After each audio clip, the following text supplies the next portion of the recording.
दूसरा है सोता, जो पंडाल में आता है और बढ़िया कूलर पंखा मिलता है तो सो जाता है। क्योंकि कई लोग तो ऐसे बैठे होंगे जिनका घर में पत्नी से झगड़ा हो गया होगा, सोच रहे होंगे चलो तो पंडाल में जब तक टाइम पास करके आते हैं जब तक घर का माहौल ठंडा हो जाएगा। तो एक होता है सोता, तो तीसरा होता है सरोता। तो भगवान की कथा सुनने जाता तो है लेकिन उसका मुख सरोता की तरह चलता रहता है। एक बाजार में एक महात्मा मूर्तियों का व्यापार कर रहे थे और आज तो इस पावन धरा पर देखते, ये बड़ी सौभाग्य की भूमि है ये, जहाँ पर आज मैंने देखा कि कम से कम 10 साधु, निराज दिगंबर साधु, अवधूत साधु, जो साक्षात भगवान रुद्र का अवतार, ऐसे 10 साधु अचानक से मुख्य मार्ग दमोह छतरपुर रोड से मुख्य मार्ग से 3 किलोमीटर है ग्रामझिरा, बहुत थोड़ा घुस के, फिर भी कहां से वह महात्मा किस परमात्मा का रूप लेकर और इस गांव में आए और गांव में कहीं और ना जाकर इस पंडाल के नीचे आए। इसका मतलब है कि भागवत जी में परमात्मा ही किसी न किसी रूप में आया है, बस पहचानने की आवश्यकता है। क्योंकि तुलसी इस संसार में सबसे मिलिए जाए, ना जाने किस देश में नारायण जाए। भगवान कभी 4 भुजा लेकर नहीं घूमता, शंख चक्र पद्म आयुध गदा लेकर नहीं घूमता, परमात्मा चंदन लगाकर पीला पीतांबर पहनकर भ्रमण नहीं करता। परमात्मा साधु संतों के रूप में, गाय के रूप में, कन्या के रूप में ही हमें दर्शन दे जाती है। और हमें बड़ी प्रसन्नता हुई, जजवान ने उन महात्माओं का सम्मान किया, भोजन कराया, यथा उचित दक्षिणा देकर चंदन वंदन करके घर से विदा किया। क्योंकि मानो तो गंगा बावन ना मानो तो बहता, मानो तो साक्षात भगवान आए थे और भंडारे को आपके पवित्र करके चले गए। कृष्ण भगवान की बड़ा सुंदर भगवान का जन्म है। तो जब भगवान का जब जन्म हुआ ना तो भोलेनाथ गए थे भगवान को देखने, लेकिन यशोदा मैया ने दिखाया नहीं तो भगवान रोने लगे। फिर भोलेनाथ को दर्शन हुआ, बड़ी सौभाग्य की बात।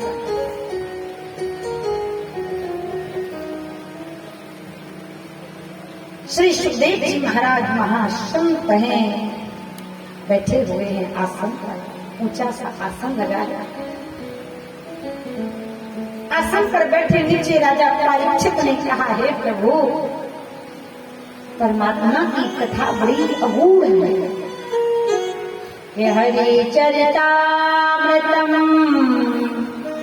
ध्याने वहिते धारणा।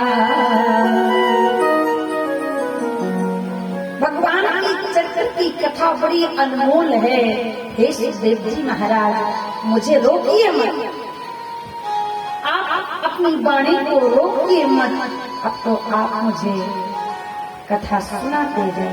पवित्र भागवत रसमाल्यम मुझो ऋषिका भक्ति भाग। राजा परीक्षित ने कहा, प्रभु भगवान इतने दयालु है, भगवान इतने समदर्शी है, भगवान इतने सरल है, तो क्या भगवान अपने भक्तों का वो सुधार करते हैं या अन्य जीवों पर भी कृपा करते? श्री सुखदेव जी महाराज ने कहा, भगवान का भक्त किसी भी जाति का हो, भगवान का भक्त किसी भी कुल का हो, किसी भी वर्ण का हो, किसी भी परिवार से होता हो, लेकिन बस भगवान का भक्त होना चाहिए। ऐसी बड़ी सुंदर असुर कुल की कथा सुनाई राजा धर्मराज युधिष्ठिर का।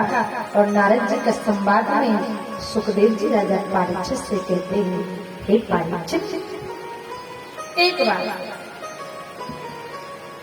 जब हिरण्याकश्यपु के भाई हिरण्याक्ष का भगवान नारायण ने बड़ा रूप धारण करके वध कर दिया, तब हिरण्याकश्यपु को बड़ा क्रोध आया। हिरण्याकश्यपु के हृदय में ज्वाला फूटने लगी कि नारायण ने मेरे भाई का वध कर दिया, आज से नारायण मेरा शत्रु है और अब मैं नारायण का वध करूंगा। मन ही मन नारायण के प्रति द्वेष भाव आ गया, घृणा करने लगा हिरण्याकश्यप।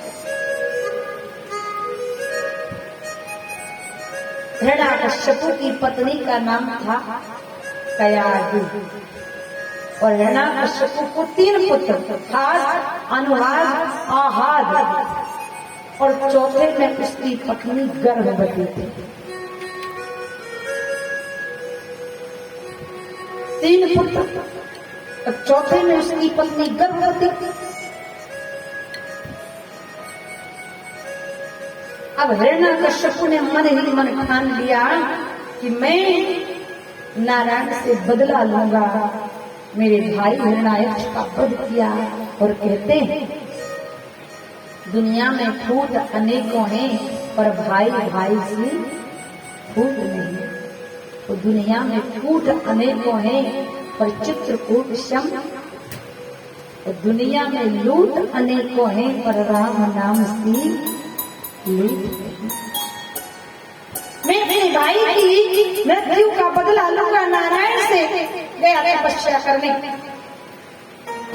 ध्यान दिया, ब्रह्मदेव का ध्यान किया, अपने पैर के अंगूठे से दूसरे अंगूठे को कसकर पकड़ा, दोनों नाक में हाथ लगाए और भगवान का ध्यान करने लगा।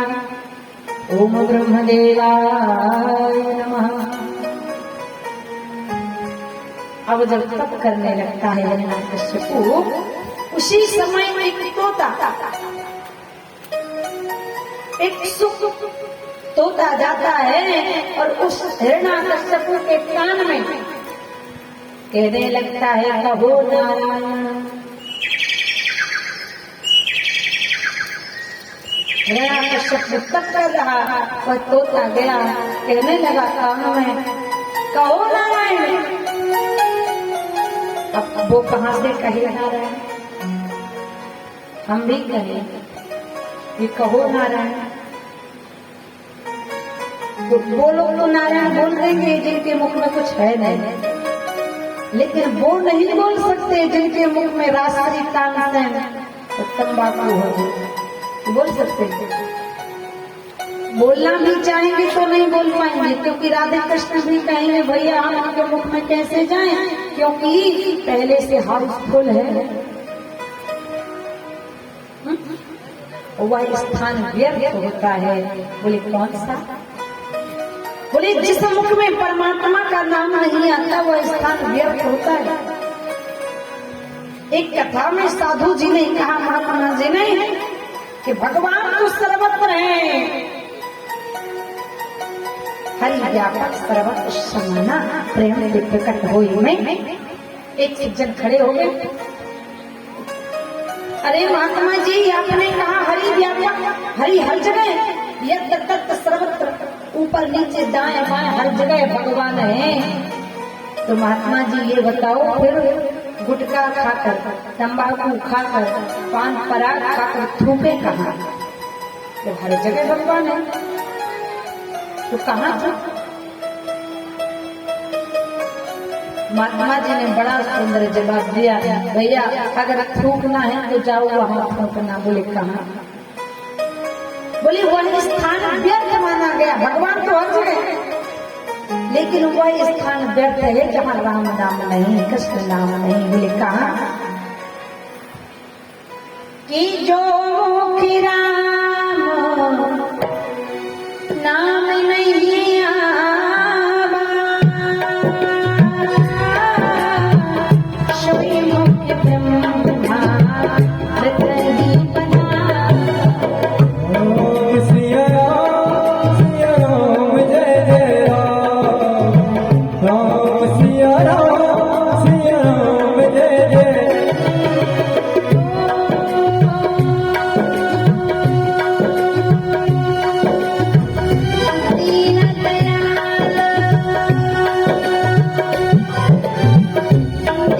गया